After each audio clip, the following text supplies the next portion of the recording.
Good morning, everyone. It gives me great pleasure to be here. The topic of my talk today is a study of perspective, canonization without curation. Among 1,510 artworks that former Swiss collector and former ambassador to China, Uli Sig, donated and sold to M+, Hong Kong's premier museum of visual culture, is a photograph by artist Ai Weiwei. Titled A Study of Perspective, Tiananmen Square, and taken in 1997, the photo shows him pointing his middle finger in Tiananmen Square. While the renowned Sig collection had been exhibited and published globally before making Hong Kong its permanent home, this work was not included in the main catalog, Mahjong, Contemporary Chinese Art from the Sig collection, nor was it included in Between Past and Future, New Photography and Video from China, edited by Professor Wu Hong and Christopher Phillips. Hence, the photo was not considered to be so important. Yet, this work was singled out in March by a local Hong Kong legislator who considered it vulgar and disrespectful to China and potentially unlawful under the national security law that was passed in Hong Kong on June 30th, 2020. A heated discussion ensued, ranging from legal and artistic legitimacy of the artwork to the feeling of the people. The first part of this presentation investigates the impact of this incident in Hong Kong and its potential repercussions in the West. The artistic relevance of this iconoclastic work will be discussed in the second part of this presentation. At the time of writing this article, the museum field worldwide had hardly paid heed to this incident, and I suggest that museums might learn from this incident in order to wrestle art back from consuming politics. Acquiescence of Ai Weiwei's work as mere political expression will put the integrity of museums at stake.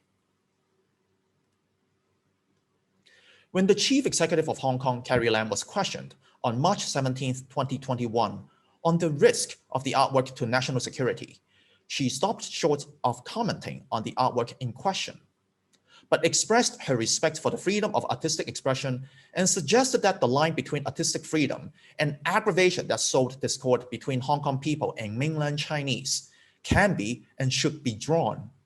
Noting that the Hong Kong government will treat this issue cautiously, the chief executive delegated the task to Henry Tang, chairman of the board of West Kowloon Cultural District Authority, which oversaw the museum with Ai's work. As the former chief secretary of Hong Kong, Henry Tang also refrained from directly commenting on the art, but dutifully stated that the board and the curatorial team would abide by the law. Some newspapers published a series of criticisms of not merely Ai Weiwei's artwork and agenda, but also questioned the significance of the Sig collection, the integrity of the museum, and the decision of the board that approved the donation purchase. The critics' voice had grown louder, as a recent article of The Economist noted. Conceivably, Hong Kong leaders distanced themselves from the artwork because they may not know enough about it to endorse it or justify its accession by the museum. And no one wanted to be accused of weaponizing a museum to challenge China. Yet, their distancing and law-abiding reassurance had, in effect, conceded to the possibility that the work could have been a legal liability. This possibility, in turn, landed the museum in an awkward position to champion an artwork that could put the museum in legal jeopardy. Despite the museum's early assurance that the museum could display political art, once the art was considered a legal liability, however little legal merit there might be, the museum was put in a defensive position. When the museum announced that it had no plans to display Ai Weiwei's work in the inaugural exhibition this fall, it may be perceived as a concession, even though there was no reason to doubt the museum's stance. If the museum would not show the work in the future, then the decision may be construed as self-censorship under political pressure. This course of events led to the speculation that Hong Kong's artistic freedom had been compromised. As Ai Weiwei put it bluntly, I quote, "Hong Kong's more liberal, more democratic society is disappearing," end quote. One would be remiss to read Ai Weiwei's self-serving prophecy as a statement of fact. Public opinion was not one-sided, and commentators of Hong Kong did not stay silent on this issue. Some questioned the political agenda and art literacy of the critics. One would also be mistaken to suppose that the Hong Kong government had taken a strong stance on this issue. It has been suggested that some political hopefuls who sought to undermine the current administration were taking a swipe at the cultural institutions supported by it.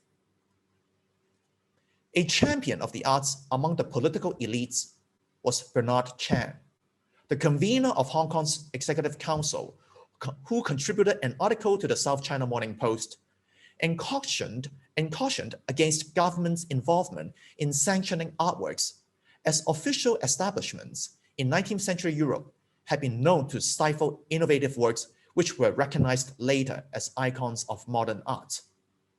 As a high-level politician, Chan's passionate plea possibly tamped down attacks by those in other political factions. Yet, almost all online responses to his South China Morning Post article expressed dismay at the artworks in question. While the respondents were not large in number, the fact that no one echoed Chan's message suggests that the outcry was not simply symptomatic of a political field, and that some members of the public had issues with the art. While questions about the significance of the art was fair game, the pitfalls lied in the fact that people who raised the questions or engaged in the debate were stigmatized either as anti-China or anti-Western. Perhaps for that reason, the museum remained silent. Yet, silence had not dispelled the perception that anti-China sentiments were tolerated in a westernized institution. As art critic Yunit Cui puts it, I quote, "Critics say that the perspective of M+ is too Western because its foundation collection has come from a Swiss businessman who has played a major role in promoting the kind of contemporary Chinese art that satisfies a Western liberal democratic appetite with an anti-authoritarian flavor," end quote. While Uli Sik wanted the anti-China label of his collection to dissolve, Ai Weiwei played up the ideological differences between China and the West by asking if established Western museums such as Centre Pompidou and Tate Modern were, I quote, "going to stay silent seeing professional museums like M+ under unthinkable pressure from the same government they are trying to please," end quote, and issued his tongue-in-cheek challenge. I quote again, "Can Western museums show their middle finger?" End quote. Now, for Ai Weiwei, to stand up with M+ was to stand up to China, which he believed had interfered with Hong Kong's art ecosystem. Nevertheless, for a Western institution to assume that the Chinese government was responsible for this incident and to blame China for it based on remarks of local critics, the blame may play into the hand of the same critics who regarded Western institutions as anti-China external forces, and it may strain international relations between China and the West further. Therefore, the fact that established Western institutions had not voiced out on this issue should not be interpreted as kowtowing to China, just as some critics had grossly exaggerated the political potency of the artwork as a threat to national security. Ai Weiwei has summarily characterized a museum under siege to the neglect of the international community. Ai Weiwei's rallying of international support pertains to the present conference on the display of Asian arts in the West, because he expects Western museums, especially those that collect his works, to convey or echo messages that are embodied in his art. The effort is misguided because China had not banned art in Hong Kong, Nevertheless, the current incident is relevant to Western museums, but for very different reasons as stated by Ai Weiwei. It would be good to know, for instance, how museums with strengths in contemporary art that focus on social issues would position themselves over an issue where freedom of expression clashes with cultural sensitivity. This issue is not new because post-Mao China has been filled with provocative art, many of which had driven international demand for contemporary Chinese art since the post-Mao period. There is a difference between that period and the present, however. Western support of contemporary Chinese art in the last decades of the previous century was predicated upon certain humanistic values that they, Western collectors, experts, and Chinese artists, presumed to have been shared among people who would have liked to express but couldn't.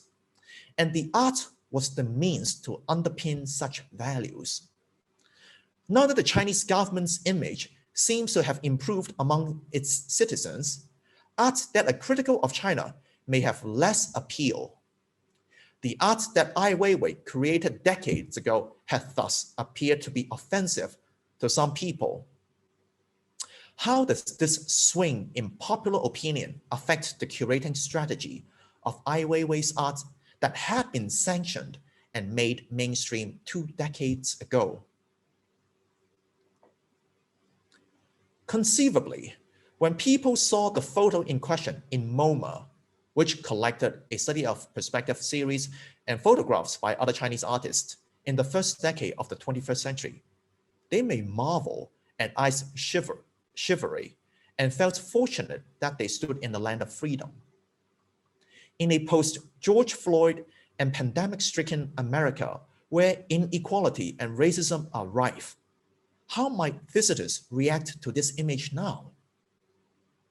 In the current geopolitical climate that is filled with tension, does it suffice to ask the visitor to reflect on the differences between us and them?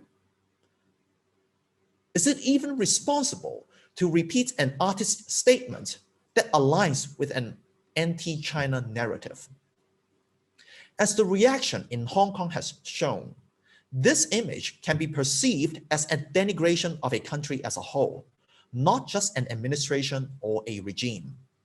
Therefore, given the controversial nature of Ai Weiwei's works, how can cultural institutions present them in ways that avoid antagonizing certain groups of people? I contacted various museums for comments, but to no avail, except a brief response from MoMA that I quote, "The main goal of the acquisition in 2008 was to increase our holding in Chinese calligraphy," end quote, and that there was not a political agenda behind that acquisition. Nevertheless, the relevance of these photos today is a question that we ought to address when exhibiting contemporary Chinese art, especially Ai Weiwei's art in Hong Kong, America, Europe, and elsewhere. The incident in Hong Kong holds a lesson for all. One way for a museum to deal with political art is to focus on the art. Otherwise, critics may turn political art on its head by using politics to denounce the art, since the critics, not being art experts and not in the position to challenge curators on the artistic merits of the art, were questioning the political agenda and its relevance in a publicly funded institution. Despite ongoing debates concerning the authority of the curator voice, it is still incumbent upon the curators to discuss the art, lest they be accused of giving a platform to certain activists. In order to do justice to the art for public good, curators should be encouraged to provide a more analytical account on the art on display. The drama in Hong Kong had arguably made the photograph to become the best-known work by Ai Weiwei now, to the chagrin of some people. Udi Sik remarked, and I quote, "Everyone talks about that one photo by Ai Weiwei. If there is only that one photo, I would consider it to be a stupid gag and I wouldn't ever collect it. But it is one of 4 related pieces in the collection, The series also include the same gesture made in front of the White House, unquote. If not a stupid gag, then what was the point of this series artwork? So far, all the writings concerning this incident, whether they were critical of Ai Weiwei or not, had not seen beyond the work as a crude political expression. Ai Weiwei himself admitted it as much. Is there more to be said about this subversive work, which some critics flatly rejected to be called art? As Udi Sik implied, the work was premeditated. Ai Weiwei's indiscriminate mockery of establishments, from symbolic landmarks to renowned museums around the world, not only turned the original photograph taken at Tiananmen Square in 1995 into a series, the corpus also shifted a highly specific and politically charged expression to an all-encompassing crusade against authority. Therefore, the series disguised the political potency of the original photo by embodying it within a broader social commentary about defiance. The curation of photos enabled collectors with ties to China, like Sig, to claim that photos were not just about China. The fact that global collectors and institutions embraced them made local calls for ban smack of awkwardness and pettiness. One could argue that this nuanced strategy of presenting an otherwise confrontational expression was the artistry of this series. The greater series had also morphed in form and meaning, which enriched, if not altered, one's understanding of the original photos. In the early photos of the series, form was subservient to content. It did not matter whether the photos were well taken or out of focus. The audience got the point whether they liked it or not. When the art became more artistic in the conventional sense, the confrontational nature of the art became less pointed, or one may say it became less confrontational. In 2017, Ai Weiwei had created 1,000 special editions of replicas of his notorious gesture with detailed verisimilitude for Public Art Fund, which supported his exhibition. Made of electroplated rhodium-on-cast urethane resin and beguilingly titled Artist's Hand, the sculpture had become a popular collectible, perhaps more so than the original photograph. As there was no target, the collector could display it or make a point with it in any way he or she wanted, thereby amplifying the theme of defiance and diminishing its original associations with establishments in China and elsewhere. This way, Ai Weiwei had essentially trademarked his gesture, which could be conveniently appropriated. To take this sculpture too seriously as a work of art or as a motif would be missing the point of Ai Weiwei's cynicism and defiance. Yet, not taking this sculpture seriously by treating it as merely an object might be a greater transgression, because one would have missed the process in which Ai Weiwei further built up a defense mechanism. By turning the gesture into a collectible sculpture, Ai Weiwei had turned collectors into his messengers. The sculpture was also available in other colors to satisfy different tastes. That way, he managed to turn kitsch in his favor.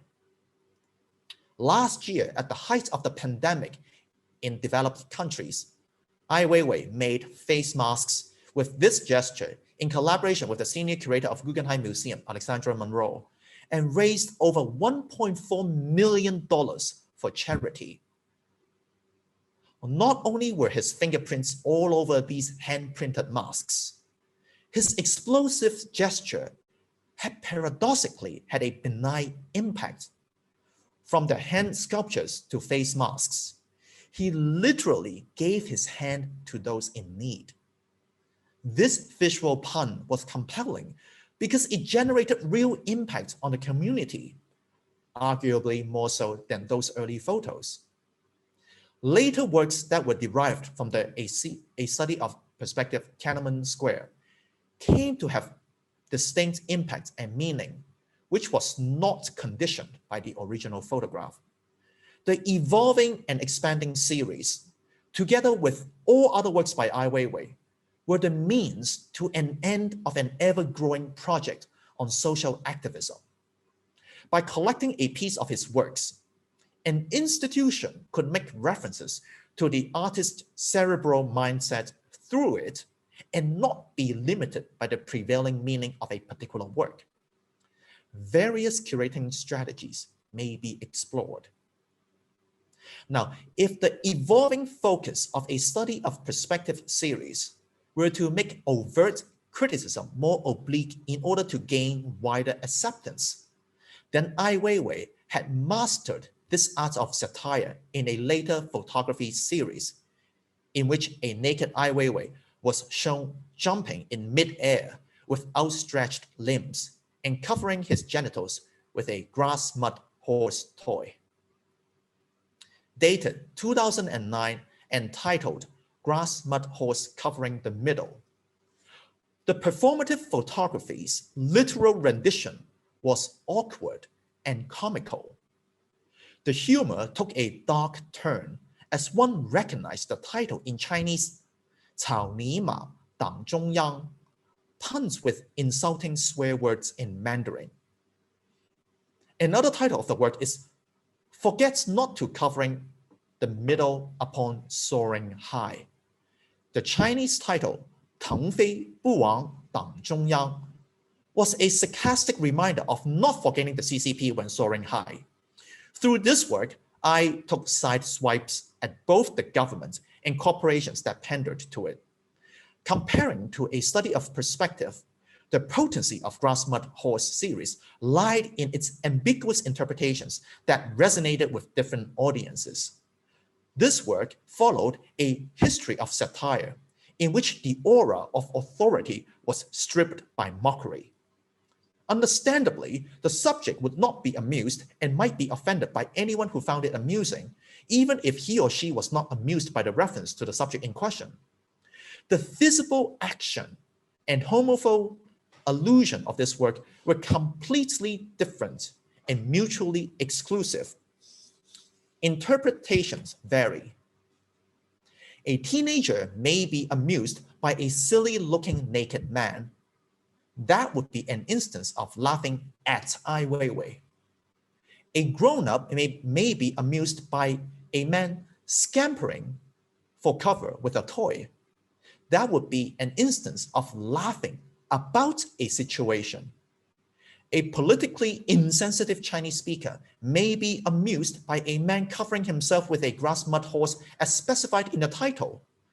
That would be an instance of laughing at a visual pun, similar to that of Burger King, Couch Potato, or IBM.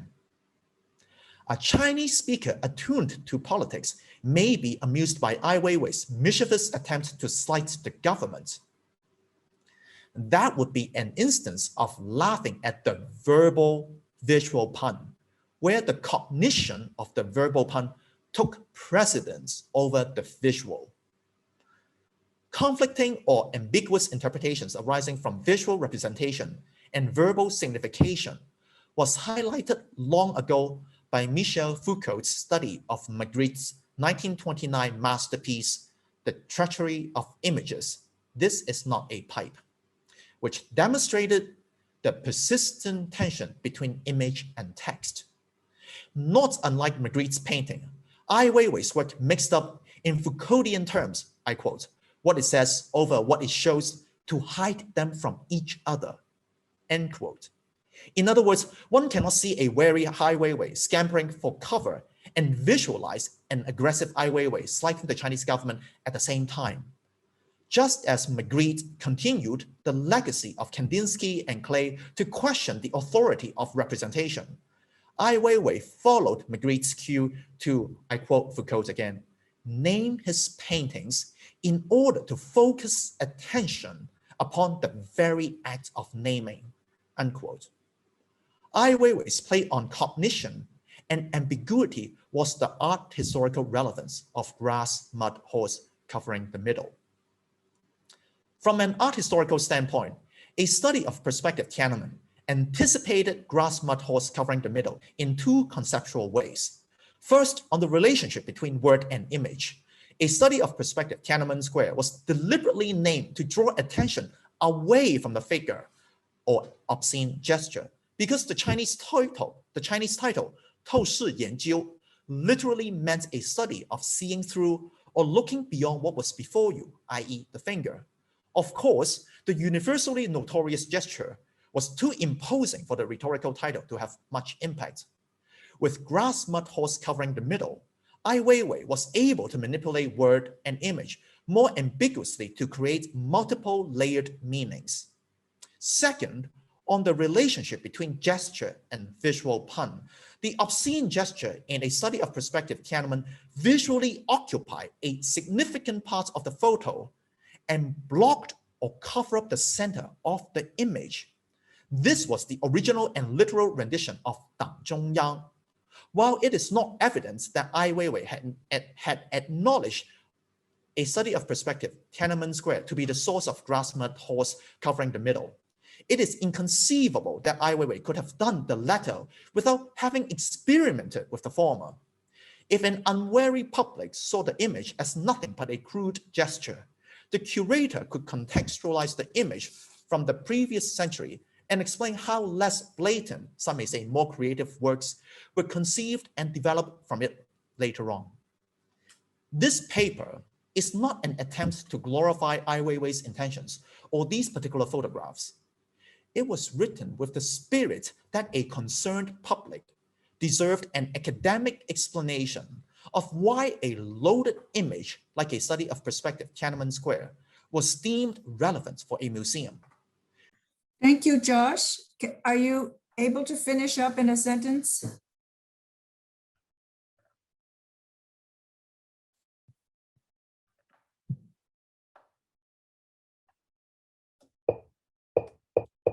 I cannot hear.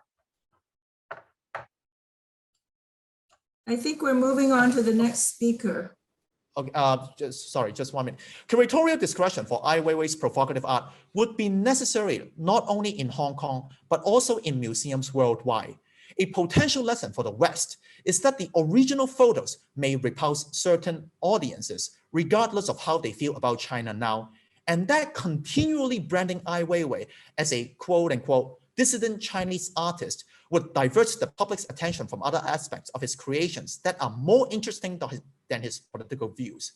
It would be inadequate, if not misleading, for any museum to simply show this image as an example of contemporary Chinese photography, given that photography was a convenient medium of his message, but not necessarily a defining feature of his creation.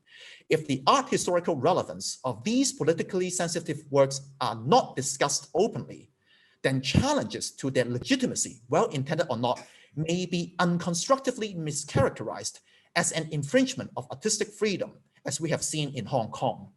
While a debate on banning Ai Weiwei in Hong Kong may not have any repercussions on Western institutions, and while people may find this debate worrying, it did not necessarily signal Hong Kong's artistic freedom in decline for the simple reason that curating provocative art had never been a straightforward method anywhere. As institutions of public trust, museums should permit difficult dialogues. Although no one would want to see a museum consumed by divisive dark arguments, avoiding sensitive issues regarding a museum collection may invite alternative narratives with potentially worse outcomes. As far as political art is concerned, no words or exhibitions may be more effective in canonizing it than a ban. Still, it would be a win that Ai Weiwei would rather not have. If his photographs were to be banned, the taboo would be etched into the social of this work, and paradoxically, the ban would supercharge a dormant solitary grudge into a radioactive apparatus endowed with stronger political potency thereby plunging the museum further into the epicenter of ideological warfare, where more works would need to be vetted by people not familiar with the art. The real peril for a museum is when the curatorial voice is drowned out by biased noises and foregone conclusions. A study of perspective is a fitting reminder that certain perspectives warranted further study. Thank you. Sorry about that.